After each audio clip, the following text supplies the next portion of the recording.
Hey, everybody at home watching. It's Monday, April 27th, 2020.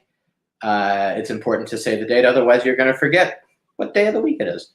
And I'm David Gordon from TheaterMania, here with another David, Mr. David Hyde Pierce, star of Frasier, Hello Dolly, Curtains, The Visitor, Vanya and Sonia, and Masha and Spike. What did I leave out there? Nothing. That was it. Great. How are you doing? I'm good, David. It's so good to see you. You too. How are you and Brian holding up through all of this? You know, we're doing okay, like everybody, or like I guess some people. We're hanging in. We've got, we're here in New York in our apartment, and we have it's a very nice place to be stuck. Yeah. And trying to be responsible, and et cetera, et cetera. Yeah. What? So you were supposed to be working on The Visitor at this point. The Visitor at the Public Theater was supposed to be running. That's right. Through all of it. Yeah, we had gotten to. It was the Friday before we were to start tech at the Public. You know, the set was up, everything was. I mean, it was still. We were several weeks of like hand washing and greeting people first with elbows and then with feet, right, that sort of thing. And then they shut us down, which was wise. They were. They knew they were going to stop production. I don't think they decided yet about rehearsal at that point, and then there was just a collective agreement that it just didn't make any sense to put people at risk. And of course, back then we were hoping, we didn't know how long this would be. Right. So the idea that we might actually get people sick and keep from being able to come back seemed crazy. But the cool thing that we did, so for people who don't know The Visitor is based on this great Tom McCarthy movie. And there is an element of African drumming in it, djembe playing. And therefore, in the show, there's a drum circle. Sorry? No, I was just nodding. Oh, okay. It was such a potent nod that it caught my ear. So we have a drum circle, and periodically for a warm-up or because we were doing the scenes that involved the drum circle, we would do that. Well, on that Friday the 13th, when they decided to send us all home, one of the actors said, "Hey, would it be okay? Could we just do one last drum circle?" Oh. We all got into a spontaneous circle. And I mean, people in the cast, people on the staff, stage management, djembes, people banging on pots, anything. And for like 15 minutes, led by this amazing percussionist Taka, who is our sort of djembe guru on the show, we just did this improv. And it included one of our cast who hadn't come in because she is actually living with her elderly grandmother and didn't want to put her at risk. So they got her on the cell phone and played for her, and we got to see them. And it was the most beautiful, uplifting, amazing way to go out. And we've all held on to that. I was going to say that must have been really cathartic knowing all of that, which was going on. It was really important. Yeah. And of course, now we're whatever we are, a little more than a month later, we didn't know then. Right, of course. What we were all headed into in terms of, losing friends and people getting sick and everything else. And but we have continued. So our stage manager, James Lettuce, he had a tradition which we did every week after the last day of rehearsal. He called Wine and Unwind. He would bring in wine for us to drink. And also, James is a phenomenal baker. Like, he was on one of the baking shows. Oh, really? Continued. So every week, we all Zoom together. And sometimes it's 10 of us. Sometimes it's 20. On what would have been our opening night, there were, I think, about 50 of us. But on the regular meetings, we all have our little beverage of choice that we drink. And then James continues to bake. So at some point in the Zoom, someone says, "James, what did you bake this week?" And he will hold up this like blueberry concoction melange thing, and he'll just hold it to the camera. And everyone, if you Zoomed, you've got all this like million people, and everyone just falls silent for a moment, like dogs staring at a tree. And we imagine that we're eating it. So we look forward. We want to do the show again, but mainly we want to get back and eat James's baked goods. Yeah, I was going to say. How long have you been involved with the show? I think about, oh my gosh, 3 years, I think. Oh, wow. Yeah, we've been doing. I've done 2 or 3 workshops of it. Mhm. 2 or 3 years. Everything is a blur now. Yeah, I know. And it's been going on. The movie came out in like '08, I think. Right.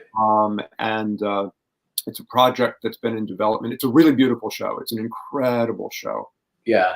Tom Kitt and Brian and Kwame, they've crafted it, and also our director Daniel Sullivan. Dan Sullivan is I've worked with him many times over the years. We're good Yeah. friends, and he's the most amazing. His productions are always amazing to watch, and he's the most wonderful director to work with. So that's been cool. Is The Visitor his first musical? Yes. Oh, that's Yes. He's wanted to do a musical all his life, and now he's doing one. And it's the perfect musical for him because it is. I mean, there's plenty of music. Yeah. And there's also wonderful movement and dance. Lauren Lataro is our choreographer. Love her too. Yeah, oh, she's great. She's great. And but it's I don't know. I always hesitate to say the word book musical because I don't really believe in some of those divisions because I think Sure. they can. But it's a rich, deep, funny, but really human, amazing story. And sadly, it's has a lot to do with immigrants and immigration. And no matter how long they've been working on it, it continues to be relevant. Yeah. So, and even now with what we're all dealing with COVID and all that, we have found talking to each other every week the resonances in the songs. The song that they play, the video that they made, Yeah. which is a song that the one character is singing from detention, Mhm. and he's singing about these drum lessons that he and I've been having. And he's saying, "When I'm free, we'll play." Yeah. And for this company or any company to hear those words and think, yeah, exactly. When we're free again, we'll play together again. That's incredible. I bet you can't wait. I can wait. Yeah. I Well, will. yeah. Right. I'm very cognizant of the difficulties of bringing live theater back together for a lot of reasons. Yeah. Obviously the safety reason, the practical reasons of not the safety of the audience, but also all of us backstage in those various quarters, all of that. And there's I don't know if this is true about delaying and getting people back together, but sometimes in our country the arts are not a priority. Right. Or there are what we call the essential services, and which God knows we've seen how essential the essential services are over these last weeks. But we've also seen, if you watch, like I spent this entire weekend.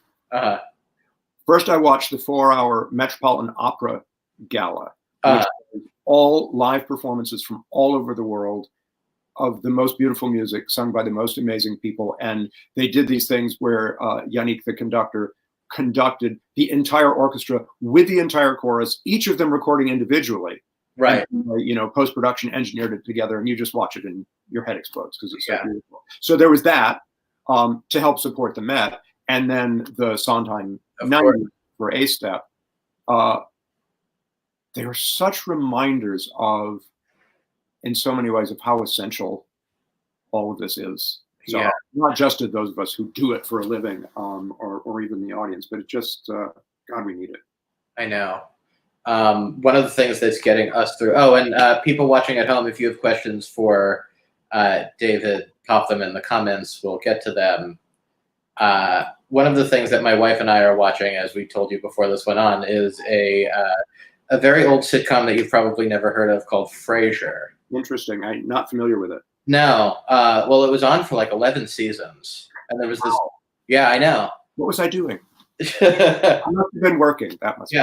Yeah, I think you were doing something else at the time. And that's really getting us through all of this. And it's just nice to be able to unwind for an hour and laugh. So thank you for retroactively. Thank you for that.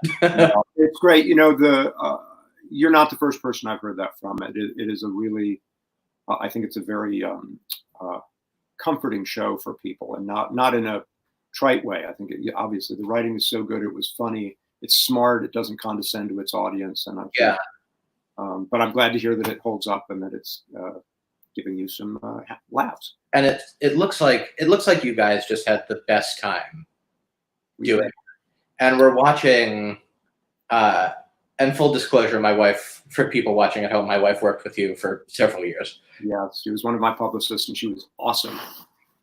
I think so too. But we're watching it, and you can see when you or Kelsey or John Mahoney or Perry or Jane are breaking, but still trying to stay within the scene. That's so unprofessional. I don't know what you're talking about. But it makes me wonder, we got to the episode, the Valentine's Day episode, where you're ironing your pants. Mm-hmm. And I just wanted, how did you guys get through stuff like that without just completely losing it? Or did you guys lose it on the regular and have to start again? We lost it a lot. Mm-hmm. And the editors were very good at making that go away. Something like the Valentine's Day episode that you're talking about, for people who haven't seen it, shame on you. It was just a solo. That it was 3 segments, and my segment was just me, and it was all silent, and it was a lot of physical comedy, and also involved a lot of physical destruction of Frasier's apartment. That, and also because it was so elaborate, we actually, and this was fun. I've never, of course, had this experience on the show before. We filmed it the day before we did the filming of the rest of the show. And so when it got to the time in the actual live audience, mm-hmm. when it was time to get to that segment, they played a quick edit of what we had filmed so that they could get the audience's laughs. So I got to actually watch with the audience and get their response for the first time, which was a guilty pleasure. It must have been. But that one, it wasn't a danger of me laughing in it because it was just so much to focus on and concentrate. Yeah. I'm going to pop a comment on the screen just so you can see it. I use A Valentine for Niles as an example of precision and intent for our local theater. That is awesome. I'm glad. People are asking, all right, so we got a question. What was it like to be in Curtains and originating the detective role? Curtains is one of my favorite shows. I love that show. I'm glad to hear it. We had a tough time with that show. First of all, to answer the question, it was a joy. It was a joy from beginning to end. We rehearsed it here, then we ran it in LA for a while. So I got to, at that time, we still had our home in LA from all the years of television. So I got to be there, the cast party at the house. And unlike our apartment, we had a pool at that house so people could come and swim in the pool. So that was really fun. And the group of people, we're still all really close. A lot of them had already had deep roots with Kander and Ebb. Yeah. Deb and Jason Daniely, Karen Ziamba, all those people. And oh God, I'll tell you, just the process of thinking back on it makes me smile and feel. I can tell. Yeah, and it was great. And we had a tough struggle. There was the year we were on, there was a big strike of the the crew struck, and we were all in solidarity with them, but it was right at the holiday season. Mm-hmm. So that's when, as a theater, you sort of build up your bank account for January, February, when nobody's coming anymore. Right. Even as I say those words now, they mean something completely different. The idea of coming anymore, because they're really not coming. So anyway, that was I think we were a relatively successful show, but obviously not Hamilton or something like that. And so it was tough, I think, to sustain. And we ultimately, I think we ran about a year and a half. God, I loved it so much. Oh, and the coolest thing was, I was over in London doing a play, mm-hmm. and Edward Hibbert, who played the director on Broadway, and is British and is frequently over there. He was over, and a friend who was connected to the Guildhall School said, "You have to come. They're doing Curtains." Amazing. So these British acting students put on a production of Curtains, and then we went backstage afterwards to see them. And basically, we just cried through the whole thing because it was amazing to think that you had created something that now poor school children were forced to do. That show, I feel like that show is one of those. It's one of those shows that I feel like Encores or something will do 10 years from now. Yeah, people will finally discover. Well, they'll do a spin on it. Ours was, even though it's a murder mystery, relatively lighthearted, and I've always thought, oh, there's a very sort of noir, gothic version of this that might be interesting to explore, but we'll see. Yeah. Someone, Eric, would like to know what your favorite memory from doing Vanya and Sonia and Masha and Spike is. And there's a photo of it right over your shoulder that I saw before we started. Oh yeah, that's me and Sigourney. Oh God, my favorite memory. It's hard because you know what was cool about that? We started at the McCarter Theater in Princeton. Right. And it was spring into summer. So, and we basically lived there. It was me and Sigourney, Christine Nielsen. We weren't all in the same house, but it was like summer camp. It was just silly and crazy, and God bless it, dear departed Nikki Martin directed, and Billy Magnuson's first sort of big thing, I think. He's now, a big thing, but just and Chris, of course, Chris Durang. My first professional job was Beyond Therapy, right? The Chris Durang play, which is where I met him at the audition for that. So I don't know. It was just everything on stage was a blast, but the off stage with that company was really special. I was going to say that whole thing also felt like lightning in a bottle. Every time I saw that play. Yeah, that was it was fun. It was fun. And I got to direct it. We did it in LA, and unfortunately our director, Nicky, was not well and ultimately passed away, but he was not going to be able to direct it. So he asked me to direct the LA production, which I did, and this is tough. Mark Blum. I know. The greatest person, the greatest actor, probably the most loved person in our business. But he played my part. And I just remember how gracious he was about being directed by me, because, at a certain point as the actor, you have to say, okay, I think I'm going to do it my way. But he did it in such a lovely, gentle way. But and that was another great, some of the same actors, but also Neversall and different people. And it was David Hall, and we just bonded. I guess that's what we do. When did you decide to transition? Not transition, but have you always wanted to direct? No. I have been told I should direct, which I always thought was a comment on my acting. And in fact, if you ask Scott Ellis, once I started directing and I realized how many times I had helpful suggestions for Scott Ellis, and again, like Mark Blum, how sweetly he said thank you. And I can only imagine what he was thinking. Because, when you're directing the thing, it's like, the actor kind of should be acting, although I've relearned, though, from Dan Sullivan, sorry, I'm all over the place here, that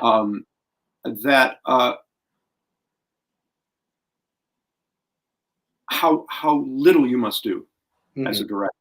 I won't go into details, I won't take the time, but there was a scene, not that complicated a scene between two of the actors and the visitor, and they're working on the business, but they've been doing it for a while, and like 3 weeks into rehearsal, one of them asked a question. He said, I don't know. I think I need to do more here. And Dan just said, well, I think maybe you just need to keep her from leaving you. And the whole room just fell into place, because of course that was there. Of course, that's what we all knew kind of that the scene was about. But he knew at the exact right moment when to just drop that characterization of it in, which only worked because of all the work the actors had already done. So it just brought it together like a catalyst in a chemical reaction. So going back to your first question. Yes. No, I did not always want to direct. When I was a little boy, I used to have tiny, tiny, tiny soldiers that I would arrange in battles. So there's an early warning sign there. But like when we were doing Frasier, Patty, our first camera woman, would frequently say to me, you should direct. And I think it's because as an actor, I take in a lot of what's going on. But I never wanted to, because I'd like to be out there. And after having directed a few times, it's like so the first thing I directed was my husband's musical, It Should Have Been You, right, out in New Jersey. And then I did Importance of Being Honest at Williamstown. And then we brought it to Broadway. And although I think we were all very happy with it, but it didn't last, and it was critically pretty much not respected. Yeah. And I think I'm being honest now. Yeah. I think I got a little bit of not wanting to get back on the horse again. Oh, really? I directed a David Lindsay a Bear play, where also I loved the experience and loved the play and loved David. But it too was, I think as I'm talking to you, I think what it is as an actor, when you're on stage, it's all in your hands. Yeah. It's not your production, it's not your responsibility, but you have the control. I think it's one of the reasons I tend to prefer stage to film, because it isn't about what the editor's going to do with your work later on or what the director's going to do. It's really up to you guys playing on the stage. Whereas as a director, there comes a point where you got to open the show, and it may not be what you thought it was, or people may not see it the way you see it, et cetera, et cetera. And I didn't like that so much. I really thought your importance of being earnest was so clever. I'm glad that you saw that. Yeah. I go up to Williamstown every summer. Oh, yeah. It was Tyne Daly. It was Tyne Daly as like, it was like Guys and Dolls meets importance of being earnest, right? What happened was I realized that when I was reading Damon Runyon and like Guys and Dolls, I realized that the diction, the wording, everything about it in those scripts with those characters is identical to the dialogue of Oscar Wilde. It's just about the accent. One is British and one is kind of, gangster New York, but none of them use contractions. It's all very elevated. A lot of it is about who's got the money and who doesn't, who's got the power and who doesn't. And anyway, we did it, and it was a lot of fun. A lot of great, Murray Louise Burke, so many great people in it. Yeah, Tyne was in it. Let me see if I can. But Tyne was Lady Bracknell, right?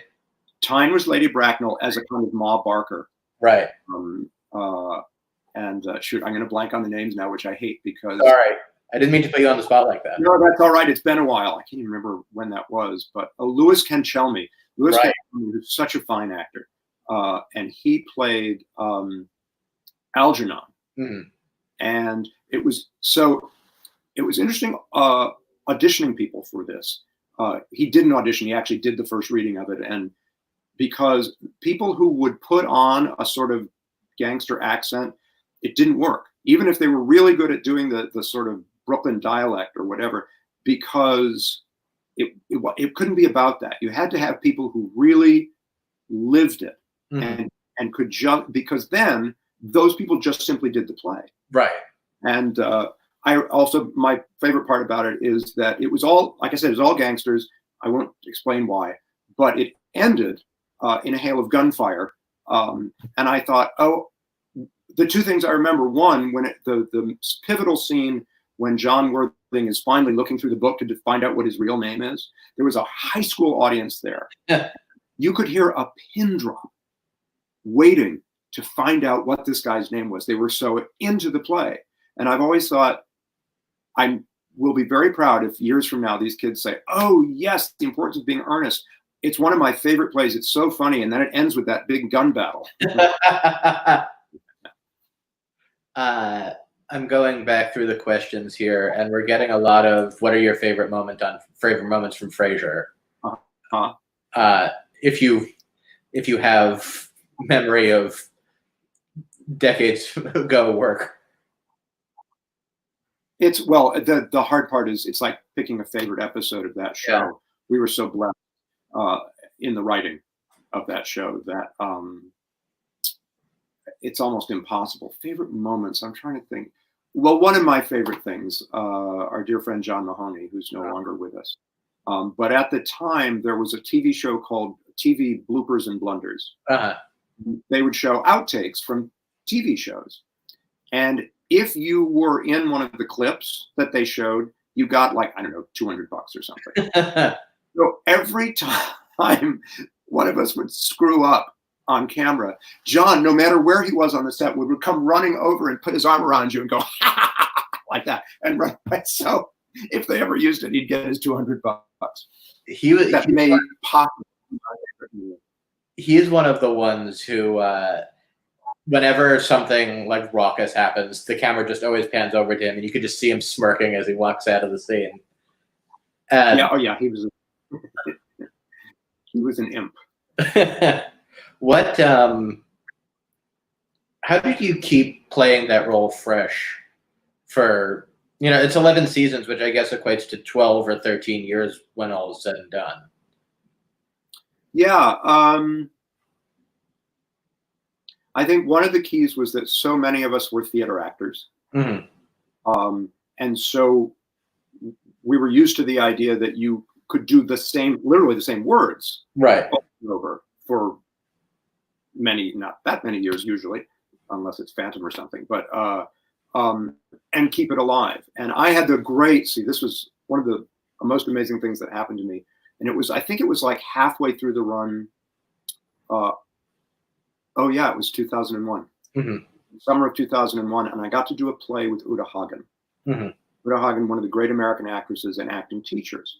And I had, like many of us, read and studied her book, Respect for Acting, when I was in college studying acting.